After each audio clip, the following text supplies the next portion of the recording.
Почитувани гледачи и добро вечер. Јас сум Гордана Дувњак, а вие го гледате најновото издание на Правда и неправда. Крајот на годината што измина беше прилично турбулентна во обезбедувањето на двотретинско мнозинство за уставни измени што беа неопходни за договорот со Грција. Но колку политичките пазарења, амнестијата, измените во кривичниот законник и многу други работи кои што беа направени во име на некои повисоки цели, му нанесоа сериозен удар на судството и на обвинителството. На овие теми разговараме со моите двајца вечерашни соговорници, искусни професионалци.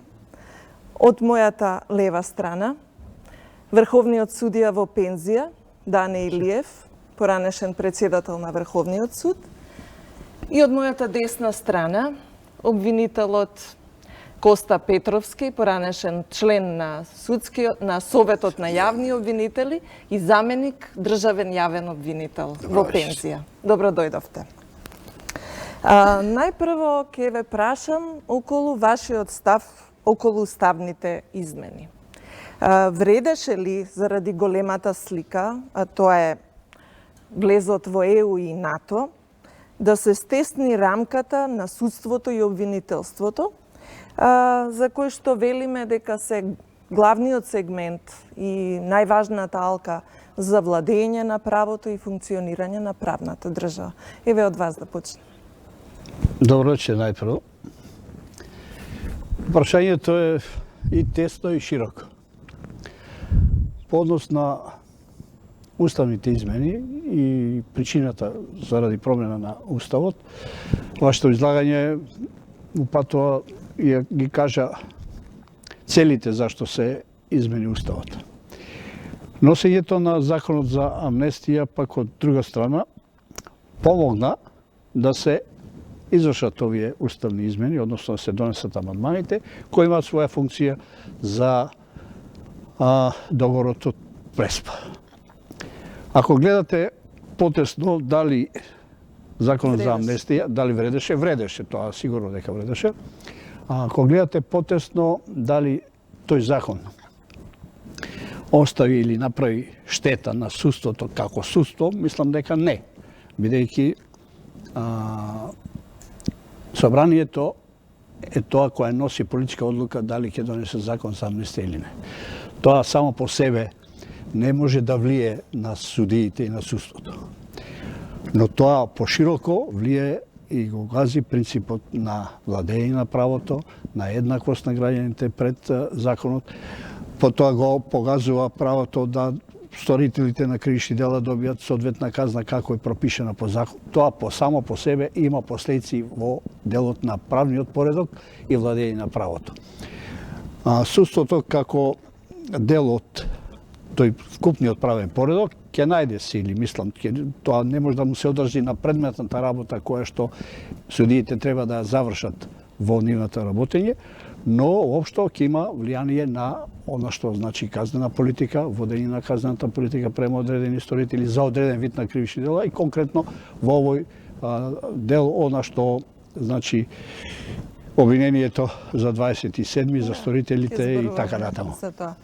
Обвинителе, веројатно го слушнавте премиерот Заев викендов, зборувајќи за уставните измени, тој рече дека и за амнестијата, дека практично парламентот го носи политичкиот ризик и тврди дека, цитирам, не дозволивме да се чепне во правниот систем. Дали е баш така? Колку правниот систем може да остане недопрен од овој, би рекле, политички земјотрес? Ова каква што имаме сега, ја би ја нарекол уникатна. Пошто е уникатна, според вас? Од технички аспект. Добро. До сега такви амнестии јас немам видено ниту кај нас, ниту на друго место. Меѓутоа, се изведе, така како што се изведе, значи изводлива е. Уникатна по селективноста? Не. Туку? Од технички аспект, како е срочена. Например, таа сама во себе закон за амнестија има една одредба кај што вели одлуката кој ќе биде амнестиран ја носи првостепениот суд што е донесол пресудата. Во случајов ми е пресуда нема или имавме одредени пресуди, меѓутоа немавме заглавни. Да, токму тоа беше причина и за реакција на судиката Кацарски. Но како да е, штета е голем, тежок збор. Амнестијата не нанесе по моја оценка штета. Имаме типичен случај на целта ги оправда средствата. И тоа од една страна, од друга страна, амнестијата е за еднократна употреба. Та значи има влијание во амбиентот во правосудството. Та не е во согласно со реформските зафати. Та не е во согласно со итните реформски приоритети кои што беа испорачени од Европската унија, да се создаде амбиент на доверба меѓу политичката власт, извршната власт со судската власт. Но добро е што е еднократна и што нема да остави други последици. Ефективни истраги, ефективни пресуди бара Европската унија, бара ефикасна борба против корупцијата. Па затоа велам, ова е едно и завршува многу потешко ќе биде или би било ако се интервира, вие спомнавте, измената на кривичниот законник. Тоа е веќе тежок удар. Така. Тоа е тежок удар. Кажете ми, вие сте сега во пензија, двајцата, имате зад вас огромно искуство, обвинителство и судско. Можете ли да направите некаква компарација со претходните амнестии? Бидејќи во вашата пракса сигурно имало неколку амнестии. Па вака, Македонија од осамостојувањето до сега има 6-7 амнестии. Сега на бројот точно не знам, првата е 91-а, одма по осамостојувањето, ова последната ја знаете. Така. А вреди се каже што у суштина е амнестијата. Ова амнестија што сега се направи е аболиција. По широко толкување на амнестијата. Не е амнестија во 100% намалување на казни, замена на казни и така натаму, или опростување, како би ја превеле значењето што е амнестија. Од тој аспект, како гледате, таа од технички аспект тешко се изведе. Топрва доаѓаат маките на обвинителот сега кога ќе треба. Од сите действија кои содржи му се опишани во обвинението пред судот, да ги извади действијата на овие за кои ги амнестираше. Денеска, додека се подготвував за емисијата, ми се јави еден мој познаник со прашање упатено до вас двајцата, а тоа е дали амнестијата на некој начин и признавање на вина? Па не би рекол ја дека е на некој начин признавање на вина, бидејќи во овој случај не се дојде до таму. Ти немаме првостепена пресуда во која што ќе каже судот кој е вино и кој не е вино. Почна да се утврдуваат фактите во судската постапка и веќе доби некаква фактите во грото се познати на јавноста и за очекување беше што судот ќе донесе како пресуда. Кога спомнавте дали од поранешните пресуди, односно амнестии, има сличности, нешто слично е со амнестијата 2002 година, во врска со конфликтот од 2001 година. Ако иземете двата закона да ги прочитате, ќе видите сите почнуваат исто. Исте почнуваат, објаснуваат и така натаму. И таму беше дадена амнестија за лица кои подготувале, извршиле или не извршиле, државјани на Република Македонија, граѓани или граѓани од други делови на светот и кои имаат имот, кои немаат во Македонија семејство и така натаму, за кривичните дела од конфликтот од 2001 година. Значи, нешто слично, но овде законодавецот се определи да именува точно действија кои ги опфаќа амнестијата, како извршители кои не направиле наследство, кои не се со организацијата, организатори и така натаму. Од тој аспект технички сега ќе му биде проблем на обвинителот кој ќе треба пред судот во завршните зборови да се определи што ќе остане од тоа обвинение, односно кои действија ќе ги повлече, а кои действија ќе останат за поглед на вината. Јас баш не го делам мислењето. Заради структурата на тие што меѓу другото што остана, кој може да добие амнестија, меѓутоа остана да се докажат својата невиност. Да, имаше неколку минати истории кога дека тоа значи дека ние не се чувствуваме винови. Така. Сакаме да си го докажеме нашата неминост. Затоа Барем реков, делото. дали на Тој некој аспект начин може да се каже. Добро, Тој аспект може да се каже, да. Но правно не е така. Правно значи и правните последици од амнестијата. Вако факт може да се донесе во било која фаза на постапката. Тоа не значи сторителите никогаш не били судени и осудени, Така така. Тоа е правната последица од тоа. Пред да продолжиме со разговорот, јас ќе ја замолам режијата да ни го пушти прилогот на колегшката Елена Милошевска, па ќе продолжиме. Тендери на специјалното јавно обвинителство и 27 април беа првите закажани судења во кривичниот суд во новата година. Екс-министерката за култура Елизабета Канчевска-Милеска, која СЈО ја гони за наместен тендер за музеот на ВМРО, седна на обвинителна клупа. Во суд дојдоа и обвинетите за крвавиот четврток, но за прв пат судницата беше полупразна. Денешното рочиште за овој предмет се одложи.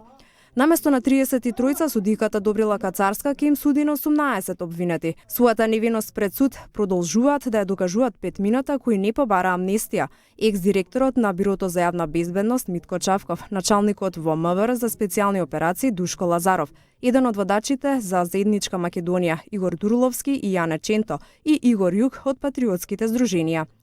Судницата продолжуваат да ја делат со обвинетите кои дел од нив побараа милост од судот, но не ја добија. Станува збор за Александар Василевски Нинџа, Никола Митревски Колјо, Горан Ѓошевски, Митко Пешов, Оливер Поповски, Оливер Радулов, Сашо Марковски, Мунир Пепик, Абдул Фета Алими, Младен Додевски, Горанче Ангеловски, Владко Трајковски и Вилијам Михајловски.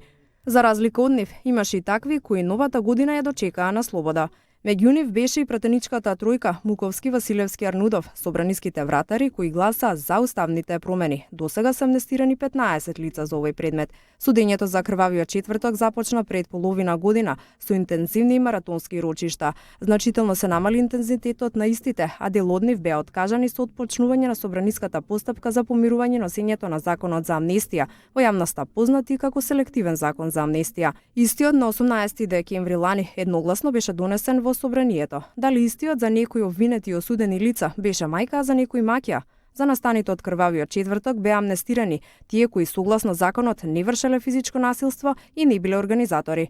На почетокот на декември почна исказите пред судот. Дел од обвинетите за прв пат открија и нови моменти поврзани со упадот во собрание. Токму исказите на браќата Младеновски го однесоа за решетки екс-директорот на Управата за безбедност и контраразузнавање Владимир Атанасовски, кој го посочи како еден од организаторите, а кој потоа пред судот сведочеше дека не се сеќава каде бил на критичниот ден. Обвинетиот Александар Василевски Нинџа во својот исказ за прв пат ВМРО ДПМН директно ја поврза со настането 27 април, сведочеше дека наредбите доаѓале токму од честиот кат на Белата палата. Во текот на доказната постапка беа сослушани околу 50 сведоци и еден загрозен, за кој беше исклучена јавноста. Дел од сведоците беа поранешни, но и актуелни политичари, како на пример премиерот Зоран Заев, пратеникот Зијадин Села, поранешниот председател на собранието Трајко Велјановски и други. Пополека се разврзува јазлот за настането 27 април. Предметот е во завршна фаза, а треба да продолжи со изнесување на завршни зборови. Го видовме прилогот на колешката Милошевска. Несомнено е дека судскиот процес за 27 април е прилично десеткуван, бидејќи од 33 лица сега остана 18. Со оглед на вашето искуство, што би им препорачале на вашите колешки, судијата Добрила Кацарска, како и на обвинителката Вилма Русковска, кои што во предвечерието на донесувањето на законот за амнестија рекоа дека се прилично фрустрирани од тој чин, бидејќи сметаат дека една тешка и обемна работа на некој начин остана зад нив и не е доволно вреднувана. Па тоа е она што го рековме преска, да не си им во кожата на тие две. Меѓутоа во случајот кај обвинителката се работи за искусен обвинител и обвинител кој што го работи предметот од самиот почеток, го има пред себе, го има сите действија, ги знае кој се, што се, како се. Таа при едно интервју излегување на телевизија кажа дека колку човек не ја одобрува, меѓутоа како обвинител... Да, одлуките ги носи некој друг. Некој друг. Така. Не знае што и престанува се, исто од технички аспект, да седне, да го исчисти обвинението се она што е. Очекувате ли дека ќе направи измени во обвинението? Тука сакав да направам забелешка на нејзиниот исказ на телевизија. Оно тогаш категорично беше дека нема преквалификација. Да. Тоа не се кажува на телевизија. Ја не сакам ништо пред таа солидна обвинителка, искусна, ќе знае да го истар пренто до крај. Да, во тоа време беше прилично децидно. Меѓутоа, обвинителот до последен момент не знае дали ќе остане или нема да остане при обвинение. Или при таква квалификација, при тој обем на обвинителица. Значи, го чека крајот. Па тогаш одлучува дали ќе биде се како што било или ќе менува. Да. Тоа не се знае. Во случајов, јас не го знам обвинението. Не знам како ќе изгледа тоа технички и како ќе го изведе. Може да се изведе, не дека не може, бидејќи велам таа го има предметот во прст. Знае што, кој и како сторил, ги тргаме сите овие што се амнестирани, тие што остануваат, нивните действија ги гледам. Меѓутоа се надевам дека нема да дојде во ситуација да некој пат едно действие се случува едно действие, двајца да го сторат. Да имаме соизвршителство. Мислам дека во случајот нема. За да ги спомене и некој аболициран или не, меѓутоа мислам дека во овој случај нема да има таква тежина. И дека предметот е завршни зборови, значи доказната постапка е завршена, нема потреба да се труди се да размислува повторно за доказна постапка при вака едно изчистено обвинение. Само завршни збори да со едно доволно испрецизирано обвинение.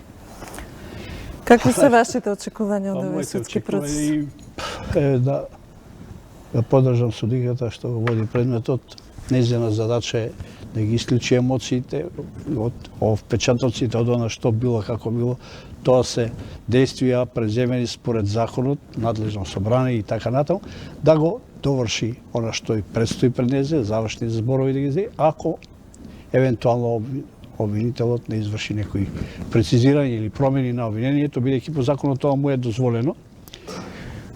Но за неизе, за обвинителот, мислам дека ако има соодветни докази, спас и потврда на ова што се суди за 27 да ги најде и да поднесе обвинение на нарачателите и организаторите на ова действие. Очекувате дека тоа ќе се случи од досегашниот тек на обвинението, ако остане само на почеток од телефонскиот повик од Виена, мислам дека е недовршено и дека обвинителството ќе се најде во голем процес на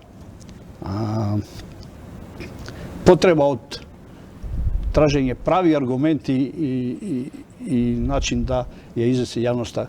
Зашто се уште не се наоѓаат во ваква обемна документација и докази на рачателите и извршителите во делот на тој ден за делото, мислам дека ако го тоа направи, ќе ја заокружи комплетно и ќе покаже права обвинителска работа. Тој настан би останал недокажан, недоречен, недоискажен, ако не дојдеме до... Да, да сте вие во улогата на обвинителката Вилма Русковска од досегашната доказна постапка, би имале доволно елементи за покренување на за да потегнам, за покренувам постапка, да, и мислам дека покренат постапка.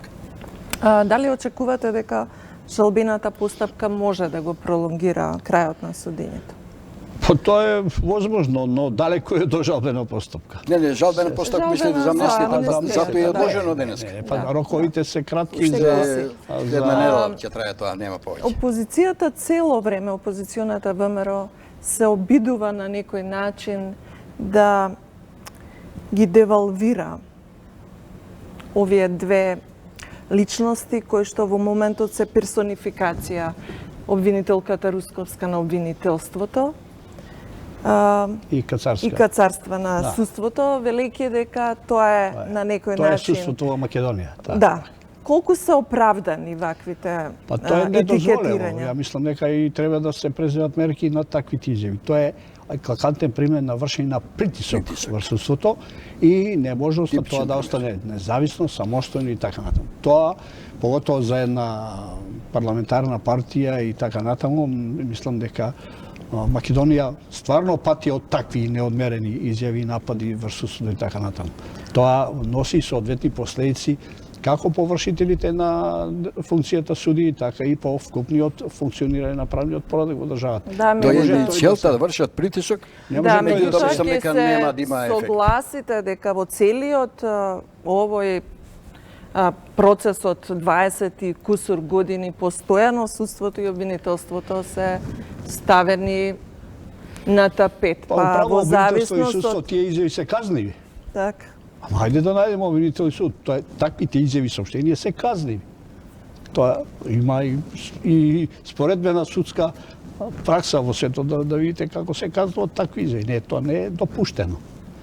Вие може да бидете незадоволен, не сакате политички, сакате правно, но има начин и место каде тоа може да го кажете. Би сакала сега да се задржаме на последните измени на кривичниот законник. Постои мислење дека тие можат да имаат влијание на започнатите судски процеси на СЈО. Бидејќи со намалувањето на казните од 5 на 4 години, во членот 275 кој е сменет од кривичниот законник, може да дојде до застарување. Колку е тоа реално во овој случај? Со 275 веќе е реално. Да, Затоа што тој помина. така. Меѓутоа ќе биде многу пострашно ако помине и 353. 353 во тој случај. Видите, тоа не е прв пат политиката, законодавната и извршната власт да си играат играчки со буквално со правосудната власт. Во оваа смисла. Тоа е типичен удар врз правосудната власт од овие две власти. Така беше и за време на владата на Љупчо Георгиевски. Тоа 314 злоупотребата. На службената Во должност. службен. Тоа сака да се декриминализира. Ова е по втор пат, втори или трет пат, мислам. Него веќе ова трет пат. Тоа не е допуштано. Тоа го нема нигде во светот. Колку е Тоа е директен удар. Да, колку е тоа опасно и ќе го доведе во прашање воопшто Ама не само СЈО. на тамошното функционирање не само на СЈО, туку и на обвинителството. Воопшто на обвинителствата. А вака, Гордана, избрзаното носење на кривичен законник и негови измени, ова мислам некаде е 30-та измена на кривичниот законник од 96-та година навака. Колку су бројал, така некаде околу 30. Замислите еден курцијален закон, 30 пати ова држава го менува. И сега овие измени се менети од рукав. Не се врши на анализи, не се прави. Уметната е делата од омраза и така натаму. Попречување на правдата. Тоа како се предлага не се вклучени експерти. Се е тоа направена маска за да се пробијат овие две измени кои треба да се направат. Тоа ќе биде страшно. Тоа е удар. Постои мислење, не знам дали го делите вие, меѓутоа веќе расширено во некои кругови, дека практично еден од оние кои што се главни кочничари на судските процеси е коалициониот партнер на СДСМ ДУИ. Бидејќи во веќе започнатите истраги се споменуваат високи функционери, дека на овој начин можеби ќе се стави крај на овие предмети. Па тоа е тоа. Ако е тоа така, не се мешам у политиката, немам никакви информации како им функционира коалицијата политичка, дали зашто се договарат, како не се договарат. Но што се поведени? Не може да се водат со месеци. За да се спречи ова што вие сега го правите, тие требаше да завршат истраги до сега. Ако беа така, ќе бевме на друг колосек. Пред малку Се извинам, ја повелите. не сум во тек, ја не знам за кој кривични дела и против кого се води постапи. Па ја не знам. Сем за пописот. За пописот, Меѓутоа, за вице-премиерот Бујар Османи. Не се толку страшни овие измени во КАЗе во тој поглед. Нешто друго има пострашно од тој аспект. Овиот закон за јавно обвинителство. Ќе дојдеме и до тоа, но пред да дојдеме до јавното обвинителство, сакам да се навратам на она што претходно го спомнавте. Рековте 30 и повеќе измени. Не е ли време да се изготви нов кривичен законник? Време е од многу порано време. И Зашто- не само нов зашто кривичен Македонија законник, не го туку и носи? воопшто да се направи ревизија на казнената политика во Македонија. Бидејќи вие ќе се сетите, пред неколку години бевме сведоци на една ригорозна казнена политика во делот на изборите, сакајќи да спречиме некои процеси кои што во тоа време беа, па сега имаме ситуација за изборни нерегуларности да се казнува како за обид за убиство. Да, па еве и последната измена колку е тоа така од ракав. Се воведува ново кривично дело насилство врз дете. И замислите, се предлага парична казна затвор до 3 години. Како е, која компарација е правена во казнената политика од актуелниот кривичен законник, никаде не може да видите. Тежината на тоа дело е многу поголема отколку за претените казни. Значи време за нов кривичен законник е истечено. Овие 30 измени носат само хаос во примена на тој закон. Тука се губи целата казнена политика, па се чудиме после зашо е таа се со условни осуди, се со најнискиот дел на казните и така натаму. Македонија од секојаш имала проблем со ниските казни. Најнискиот дел на казната или условни осуди и така. Не само Македонија, таква проблем имаат и другите држави од бивша Југославија. Нужно е тие кривичниот закон да се промени. Тој кривичен законник е остаток од стариот кривичен законник од бившата држава. Многу кривични дела во тој закон само стојат, никогаш не се применет. Кривично дело доведување по стечај. Јавноста дали памти дека има некој обвинение? Нема. Значи, тој закон треба се прилагоди на она што е сега. Имавме бројни примери на лажни стечаи. Нашата држава се наоѓа во друг систем. Голема улога да одигра и Врховниот суд. Впрочем, казната политика е една од обврските на Врховниот суд на Македонија. Треба да седнат и да усогласат, да видат што е кој каде е. Ние нема анализи, нема ништо. Нема ништо изготвено после. Ние на секој 2 години во минатиот период, на секој 2 години разгледувавме казнената политика. Сами, не да чекаме законодавната или извршната власт да бара од нас нешто. Еве, вие сте во пензија, меѓутоа претпоставувам и до вас доаѓаат информациите за она што се случува во Врховен суд. Дали Врховниот суд ја губи улогата на врвот на судската власт? Ја изгубил. Одамна изгубена. Не, ако вие пратите и вие со години од поредишната ваша работа што имавте, ќе може да споредите. Најдете некоја анализа, најдете нешто напишано, што направиле, Врховниот суд е един суд кој е спомнат во Уставот. Неговата улога не е само да суди. Тој мора да обезбеди единствена примена на законите во Република Македонија. А единствена примена на законите не се прави само со решавање на БЗЗ или воредно преиспитување. Најмалку тоа. Тоа најмалку. Но тоа и законодавецот до ден денеска не го има ставено. Потребен е закон за Врховниот суд. Без закон, што ќе прави Врховниот суд? Како ќе води грижа за единствена примена на законите? Не го прават. Ама зашто не го прават? Зашто не го прават? За да тоа не функционира. Па не може тоа е оно што рекол.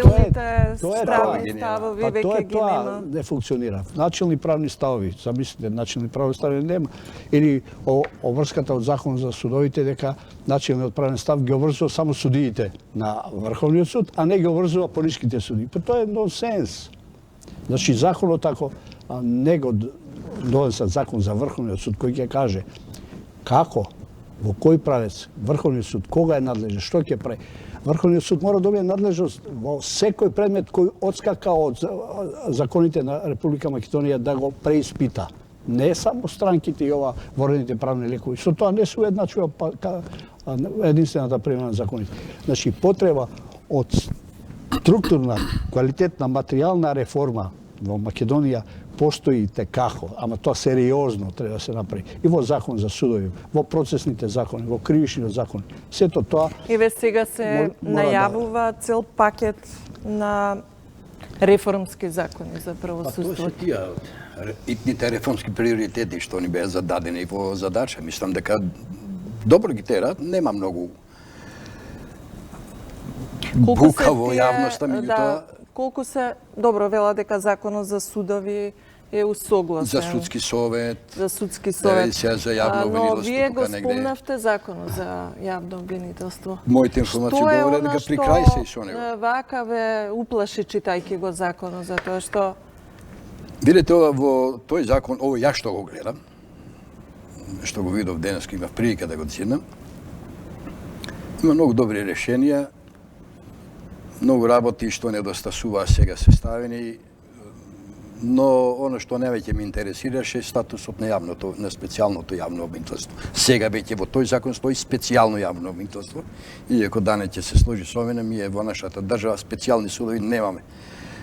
Меѓутоа, оценили дека тој наслов ќе биде најдобар, па оставили специјално. И затоа и Министерството за правда очекува дека токму копијата ќе се кршат околу специјалното јавно обвинителство и дури во Оптек се некои каде ќе се три кршат работни и зашто верзии. за голем дел од прашањата нема да се кршат копија. Ја верувам Каде ќе се го држат. гледате вие местото на Копијата ќе се специјалното кршат јавно кај обвинителство? преодните и завршни одредби кои што го обработуваат специјалното јавно обвинителство. Инаку специјалното јавно обвинителство си останува во сега станува дел од системот на јавните обвинители, на јавните обвинителства, заедно со обвинителството се веќе не е основно, него обвинителство за организирана криминална корупција, доаѓа тек на ниво на висше обвинителство, статусно, вела? Со тоа што специјалното го задржува досегашниот авторитет, досегашната автономија и финансиска и по хиерархија, значи над него само е јавниот обвинител на Република Македонија, кој што пак нема право да се меша во предметите на специјалното обвинителство.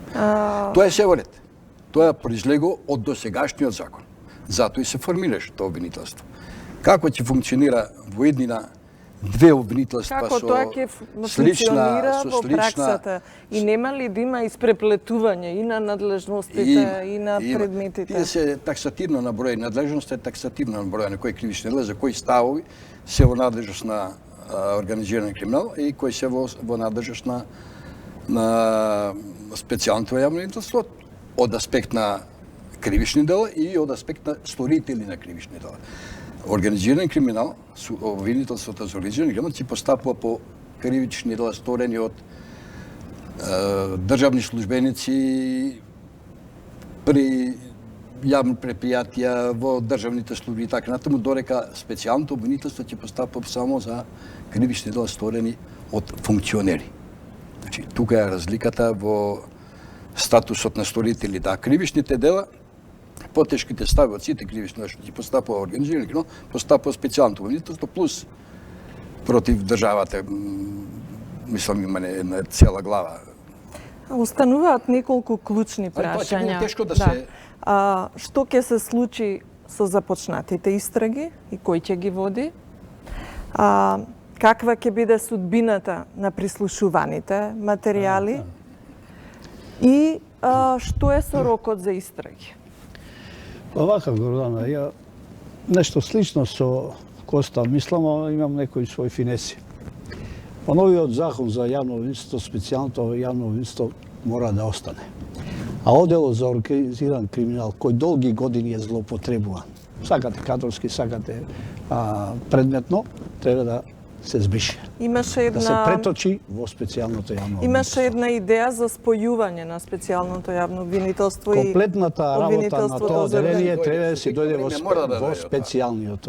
Затоа што на ваков начин мора да дојде до некаков дуализам. Но не може да дојде до И дуализам. конкуренција. Секој ќе се врши својата работа, својата надлежност. Па ако земете некои држави кои што имаат федерални закони, па републички закони, таму обвинителите седнат на маси и се договарат ова е наше, ова е ваше. А зашто тоа да не биде тука? Ако е целта, интересот е на... Ќе ти упадам тука. Овде по закон за јавно обвинителство, кој е наше, кажува само специјалното обвинителство.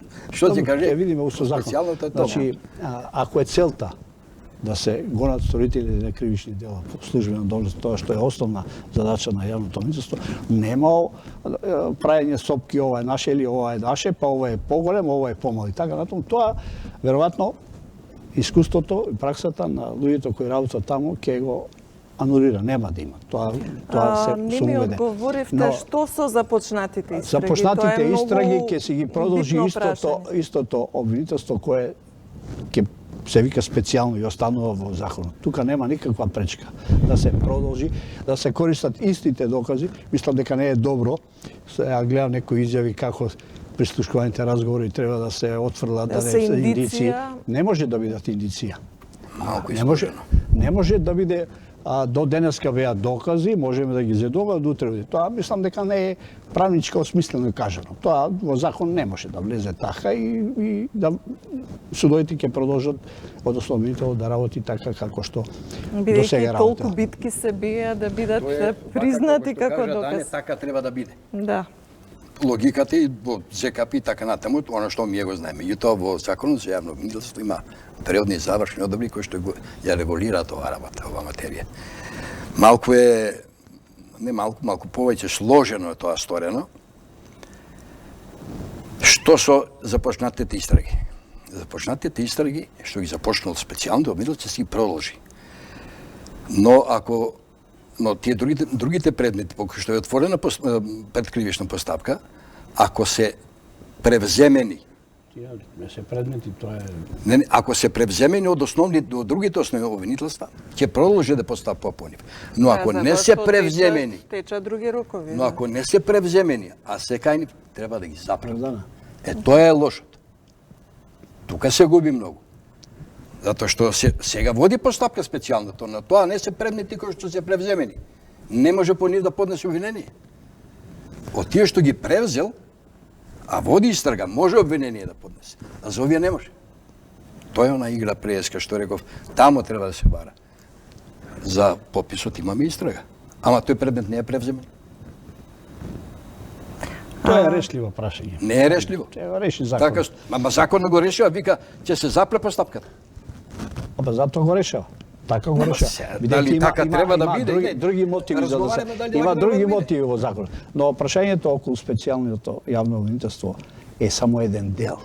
Она што сега му се става, што му се стави со новиот закон о надлежност околу високиот криминал и корупција, тоа без специјален суд нема да мрдне од мртва точка. Тоа на секој да му е јасно. Не се Македонија и другите околу нас држави и познати држави, сите имаат специјални судови. Специјални обвинителства, но со специјален суд. Тоа мора да биде така. Не може специјално јавно обвинителство да гони таков криминал, а предметот го добија судија кој има 2-3 години стаж. Тоа едно со друго не иде. Треба да се направи таков суд кој ќе одговара на тежината и постапката која се покренува за таков вид криминал. Што значи дека во тој специјален суд би Има требало такви да искуства, бидат суди со подолгогодишно искуство од организирање? Тоа не мора да биде основен суд. Тоа може да биде виш суд. Најчесто се тоа институции. Пример во Шпанија, Аудиенција национале. Тоа е и суд и обвинителство. Таму и обвинители има и суди. Они судат само висок судење на криминал сторен од председател на држава. Судот Врховни Ускок во судови. Хрватска. Тоа не е. Се носи закон за како ќе го крстиме, тоа не знам, за таа институција со посебен закон ќе биде регулирана. Тоа го има и во Италија, го има во Шпанија. Меѓутоа ние не сме со криминалот од тој маштаб тако висок, можеби не треба, али мора да има суд или одделение. Сега прашање е дали не сме од таков криминал или во изминатиот период? Не, ние сме со криминал таков, дури потежок од некој Да, други. е сега Не како прашање квалитет.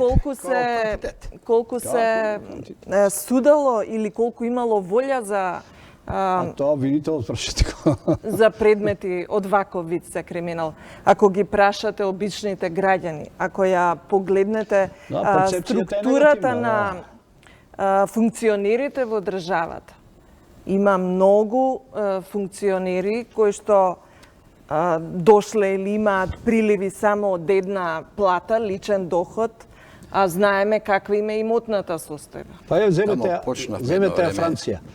Таму одговара и Ширак, и Саркози, и така натаму, независно од функцијата која врши и која им заврши.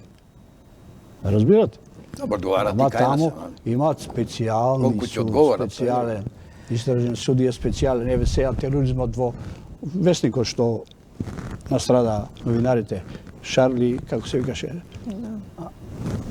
формиран посебен суд за судење на тоа кривично дело на тие обвинети, со специјален јавен обвинител.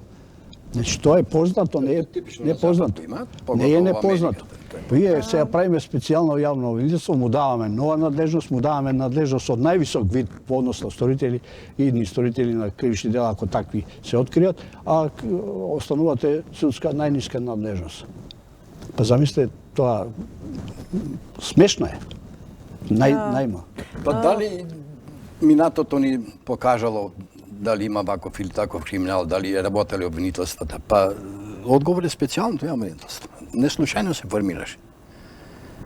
Тоа е во наводници вондерна состојба се прогласи со формирањето. Да, но доколку Значи, некој не работел.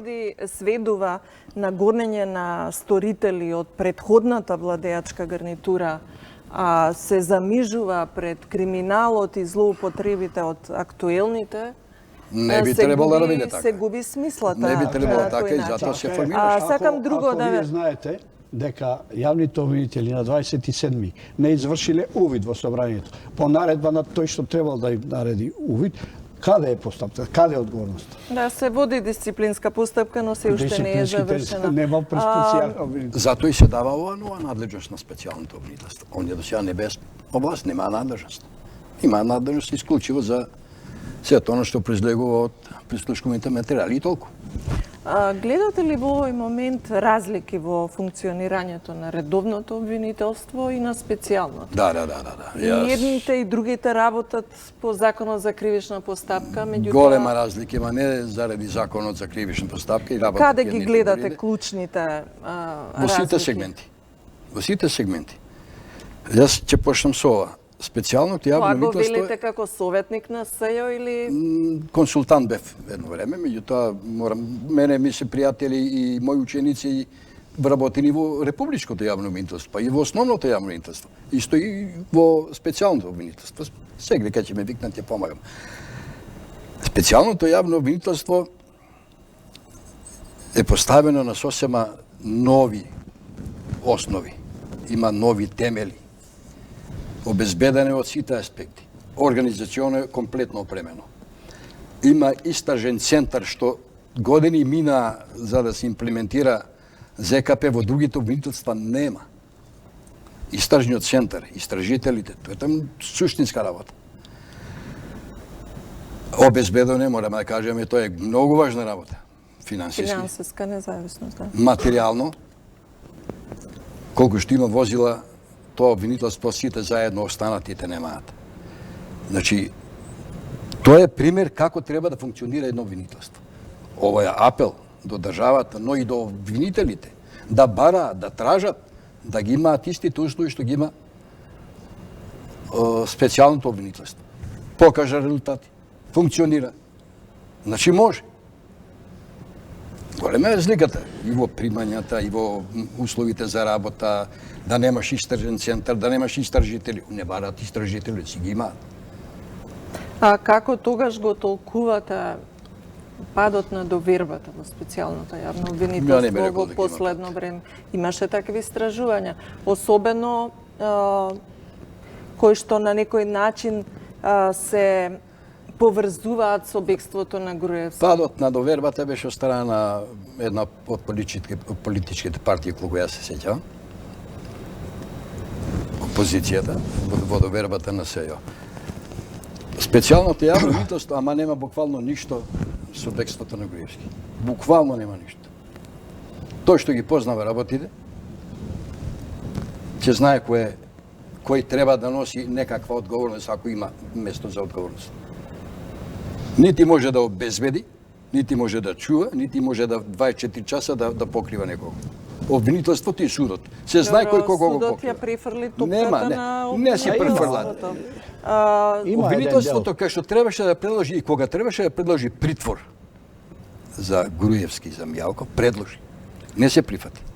За овој предмет нема место за притвор. Имаше индици СЈО дека Груевски ги празни сметките. Не беше ли Не, тоа тоа некаков сакам да знак кажам. дека Јас не нешто знам се дали случува? дали се еден утврди, дека некој сметка се Има испразни. еден Тоа не дел го знаеме. Се- кој мислам па дека... такво тврдење имаше од специјалното јавно Ордана, обвинителство. Има еден дел за кој ја мислам дека тоа е причина за падот довербата во специјалното обвинство. Не сакам да спорам, очигледно е тоа што сработи ја во делот на обвиненијата кривични дела, она што искористија како докази од мобити и така натаму е за поздравување.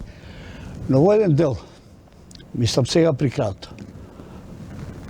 како да ги заспа високиот рейтинг на доверба и мислам дека е во последно време дека некако отсуствува агресивност на обезбедување на штетите, на парите, на имотот и така натаму. Несватливо е, незамисливо е вие да имате такви обвиненија кои носат дури до 20 години затвор, а да немате предлози за имотот на обвинетите, нивните блиски и така натаму. Тоа мислам дека е основната нитка на она што народот очекуваше, дека со овие дела ќе се открие, ќе открие имотот и мора да се врати. Предлагава за одредени предмети. Мислам, они предлага, но мое мислење е дека тука во последните збиднувања се повлекува, се запишија и така натаму. Тоа е делот кој што не го прати она што треба да биде јавно обвинителска работа по комплетните предмети во обвинението. Конфискацијата нам не недостасува. Конфискацијата ја немаме нигде. Зошто конфискацијата многу ретко се овие мерки ги избегнува не знам дали воопшто има изречена конфискација. Знаете која? Не е ефикасна. Која цел е таа? Зошто бегаат судиите од конфискација? Не знам зашто бегаат. Те ги прашуваат зашто бегаат. Тоа е улогата на Врховен суд, на судскиот совет. Тој треба еднаш месечно да расправа за судењата во судовите. Да памтите дека има такво нешто од судскиот совет. Нема. Затоа што ако ги прашате граѓаните, ќе Они се бават само со тоа. Не ни е нас толку битно. Така е. Граѓаните од аспект на некој да заврши зад решетки, туку да се вратат украдените Не се пари. инициира постапката за зборуваме конфискација. за ефикасноста тука поиси. индемска Не може да ја корупција. изречете конфискацијата ако вие не почнете со забрана на имотот на Со обезбедување. Со обезбедување. А тоа отсуствува и од специјалното јавнообвинство. Тука имаме сега може да стигнеме за проширена конфискација, не е сега покривање, нема ништо не на него име. Ќе се види на кој име има. Со притвор. За тоа има лек сега. Па ветуваше, па нема да бега. Тоа се детски приказки. Тоа во таа работа нема шала. Има да работите како законот налага. Со сите обезбедувања. Само така може да имате успех. Само така може да и до крај завршите. Ниедно обвинение, ниедна пресуда не е доволна и не е целосна ако вие не ги оштетите, оштетените, не повратите имотот на оние што треба да врати или предмети и така. Тоа бара работа. Ама еве слушате. А може по многу основи. Слушате од јавниот обвинител кој бил таму консултант дека специјалното јавно обвинителство располага со се што може да обезбеди. Да, има ресурси, тоа е Па има ресурси, несомнено тука и треба да сета полиција, да се користат. финансиска, царина, се му е достапно. Да, само што не може. А кои се причините Мора да пак тоа судска не се одлука да прави? Мене не ми е јасно како оние двајца што избега главните од пета управа во Грција и од кои ги да, ја не сум чул да им е блокиран имотот или а не се без имот. Не верувам. Така и со господинот што избега Тоа е сигурно последно време не се празнува сметките. Сметките им се многу од подамна, ако ги има. Не зборуваме за оние сметки што беа достапни законот во ако го јавноста. променувате до крај, тој има своји решенија. И има механизми. Не смеете да вршите опортунитет, да цените дали сега треба или не треба. Треба да таму кај што е нанесена штета, а треба да се обештетува, дали е тоа државата или е приватен имот или имот на правно лице. Вие секогаш мора да ја одите за обезбедување како ќе го обештетите. Без тие мерки. Добро, има за некој предмет има бараат. Поготово за имотот на ВМРО. По втор пат барава има добре, први пат не им го одобри. Добро се замрзнување. сменја околностите, така. Влегуваме во финалето на разговорот и сакам да завршам со една дневна нишка за крај. Денес бевме сведоци на жестоки партиски препукувања, но и преписки на социјалните мрежи околу објавувањето во службен весник на Законот за јазиците и договорот од Преспа. Клучното прашање, кое што многумина го поставуваат во јавноста и бараат некој независен експерт да даде одговор, е тоа дали се прекршени законите и уставот или поточно кој го прекрши уставот. Дали председателот на собранието Талат Џафери со денешното потпишување, дали директорот на службен весник со објавувањето на одлуките, или пак Иванов со тоа што не постапи според уставот. Едно знам ќе кажам. Сега тоа е политичка одлука кој од нив што правил, како правил.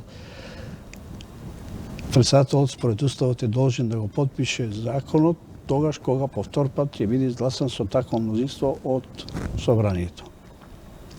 Повикувањето на кривична одговорност, кривични пријави само би спомнал. Еве и обвинителите тука. Кривично дело се врши со сторување и со несторување. Несторувањето го врши оној кој е должен да преземе некое правно дејство, а тоа не го презел, а штетата од тоа непрезимање е еднаква со делото кој е сторено со сторување. Тука треба да се бара и е јавен обвинител има, ќе си ја бара одговорноста дали настапила штета, не настапила. Вака преку социјални мрежи со саопштенија, имаше и толкувања од професори на правен факултет, теоретичари, кои што велат дека председателот имал право на скриено вето. Видите, ова што кажа да не е во ред во однос на тоа што председателот не стоил, а требал да стори. Ова е прашање за Уставен суд, за судија на Уставен суд, за човек кој што ги познава работите од уставното право. Јас само ќе припомнам една одлука на Уставниот суд на Република Македонија од 98 година, каде што ги прогласи закон или акт, не знам кој беше, за неуставен, а потпишан само од председателот на собранието. Тито Петковски. Таква одлука постои. Така. Дали некој ќе се повика на таа? Ако е тоа за судија на Уставен суд. Дали таа ќе се повика некој на таа одлука? Не знам. Дозволи, сегашниот Уставен суд, според законот за Уставен суд, има можност и право да поведе постапка за оценка. Има. Ама не поведува. Година дена и мислам скоро законот за јазици, така? Ама денеска го објавија, сега не видим дали ќе поведе. Не подпишувањето, мислам. Не подпишувањето, има предмет во Уставен. Година дена колку сеќам законот како е немате ли впечаток дека сме махери за различно толкување на законите по своја мерка, по законите ни се свој такви. вкус? Така се прават законите, преска зборев. Законите луѓето ги прават. Видите, а сега збориме за реформа на каде. Кривично дело злоупотреба на службената положба. Знаете колку дела во него може да се извојат? И да видите закони од други држави. Злоупотреба на председател, злоупотреба на премиер, злоупотреба на членови на влада, се посебни кривични дела. Злоупотреба на овластени лица во правни лица, злоупотреба во образование, злоупотреба во здравство. Тоа се све санкционирани посебни кривични дела и нема забуна како ова, само едно кривично дело. Добро, за крај, до кога политичарите ќе ни бидат заштитни мечки во Македонија? Па додека имаме вакви закони и ваква политика на прогон. Ќе пројде и тоа време. Мислам дека многу работи се присилени да бидат такви. Мора да бидат такви. Ја не верувам дека некој работи ги прави тенденциозно. Мислам дека ќе дојде тоа време да се стабилизира се. Валјда ќе биде помирно после уставниве измени. Да си го фатат редот политичарите, поготово овие што се од извршната власт. Малце... Не редот треба и обвинителите и судиите да го фатат. Моето мислење е слично од твоето. Добро, едни од други зависат. Едни од други зависат. Нас ни престои сега тешкиот период. Ова е за нас. Мислам дека е за нас. Прашањето на општествено-економскиот развој, борбата против криминалот. Криминалот е најголемата кочница во државата. Корупцијата. Знаете ли кога има изрека кога корупцијата и непотизмот ќе дојдат на маса? Правната држава ја нема. Излегувани с прозорец. Тоа е целта. Тука тоа не зависи од поединец, тоа зависи од политиката. Треба едно прочистување во сите овие институции. Мислам ќе си дојде тоа прочистување со закон. Не можете да бидете задоволни, не може да бидете не може да бидете задоволни да кажете да, ние направивме закон. Венецијанската комисија ни кажа супер ви е закон, ама таа не ви кажа судиите ви се добри. Тука е разбако што ние сами си го правиме. Ние се задоволуваме, имаме мислење од Имаме ли Ковичарска. доволно добри и квалитетни суди? Па како може да немаме? И ги најдеме. Ние имаме, замислите, ако не се сеќам, ама 3000 и нешто адвокати во Македонија, регистрирани, кои работат. Од тие, зар не може да најдеме 100 обвинители нови? Па сме се фатили за нешто. Или да ги мотивираме да станат обвинители. Секаде се регрутираат од тие средини. Добро, сега суди. се знае патот на обвинителите само преку академија, исто како и судиите. Ама да ги однесеме во Тој е академија. закон за јавна. Еве да ги однесеме, Нема веќе ама не една викам страна. да ги ставиме Не, утре. Имаше таква можност, никој не реши. Гордана, ја не викам да ги ставиме утре, да ги однесеме во академија. Тоа од адвокати да ги однесеме, па многу полесно ќе ги Веќе обучиме само ќе ги академија. однесеме. Така. Јас ви благодарам за учеството во вечерашната емисија. Благодарам, ако придонесеме нешто да се да мрдне. Тоа беше се за вечерва. Ви благодарам за вниманието со кое што не следевте. Јас све оставам сега со мојот колега Александар Чомовски. Не го менувајте каналот. Останете со програмата на 1 ТВ.